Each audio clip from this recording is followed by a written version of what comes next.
ఈరోజు సిపిఐ ఆధ్వర్యంలో కూడా గత 3-4 సంవత్సరాలుగా పేదలు ఇళ్ల స్థలాల కోసం చేస్తున్న పోరాటంలో భాగంగా ఈరోజు కలెక్టర్ గారి దగ్గరికి రావడం జరిగింది.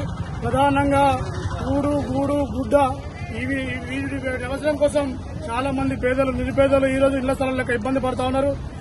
పట్టణీకరణ అయిన తర్వాత ఇళ్ల కిరాయిలు కట్టలేక చాలా మంది అవస్థలు పడుతూ ఉన్నారు.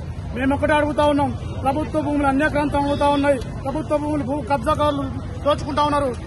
మేము చెప్తా ఉన్నాం, ఉంటే ప్రభుత్వ భూమి ప్రభుత్వం ఉండాలి, లేదంటే పేదలకు దక్కాలని చెప్పేసి పేదలు అందరం కూడా ఎర్ర జెండాలు పాతి ఇళ్ల స్థలాలు పెట్టినటువంటి పరిస్థితి చూపిస్తా ఉన్నాం.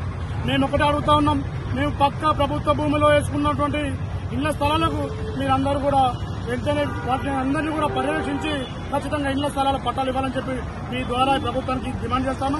అదేవిధంగా ఈ కాంగ్రెస్ ప్రభుత్వం వచ్చిన తర్వాత వారి ఇళ్ల స్థలం ప్రతి పేదవాడికి, ఇల్లు లేని పేదవాడికి ఇల్లు ఇస్తాము, స్థలం ఇస్తాము, వాటితో పాటు ఇందిరమ్మ ఇల్లు కూడా ఇస్తామని చెప్పేసి వారు 5 లక్షల రూపాయలు ఇస్తామని చెప్పడం జరిగింది.